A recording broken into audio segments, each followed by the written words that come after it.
circular rebar what I have. If I open its special data, we'll find that we have a few properties which we'll go over now. The first thing is show layer boundary. Right now I'm drawing on concrete. If we assume that this concrete section wasn't drawn, that means I'll erase this circle.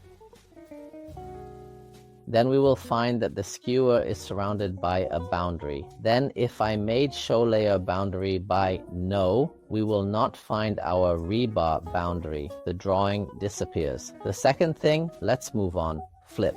The function of flip is that it lets me draw the rebar either inward or outward. So if we open a cross section of it and set cover by 100, we'll find that the cover goes inward, all right? If we set flip to yes, that means the rebar will be drawn outward. So if we set this to 0, it means the rebar is positioned flush to the outside face. And therefore, if I increase the value, the rebar starts to move outward. If we work with default setting and set the cover by 0, the rebar will be positioned flush to the inside face. So when I increase the cover, the rebar starts to move inward. Next, I have the RC radius, which is currently set to 703. This represents the beam radius or concrete dimension. In other words, this orange line here, if we look at it, we'll see that it really is 713.2, 713.2. And the RC radius also helps me if I want to input an actual radius. So I can, for example, tell it that I want it to be 500. So as soon as I enter that number, I find that my circle gets smaller, or that my reinforcement now has the radius value I specified, which is RC at 500. We'll see here that our RC really is now set to 500. Next, I have the shape rotation. This is the location of my lock. Just like we saw the lock before, I can change its position by rotating it or by changing the location of this part. So if I grab this and keep rotating it around my concrete, I change the position of the lock. But if I don't want to touch the pin or rotate it around the concrete, this is a quick way to rotate the lock without touching this part, just by using rotation. Now if I say up, he will be below.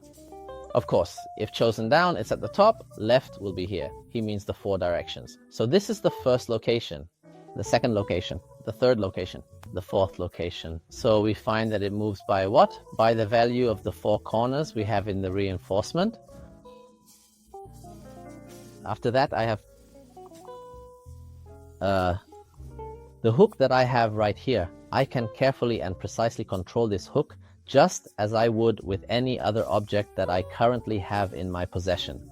So the first thing I can do is control the angle of the hook. Of course, it comes in at 90 degrees at the start and 90 at end. So I can tell it, no, I'll make it 45.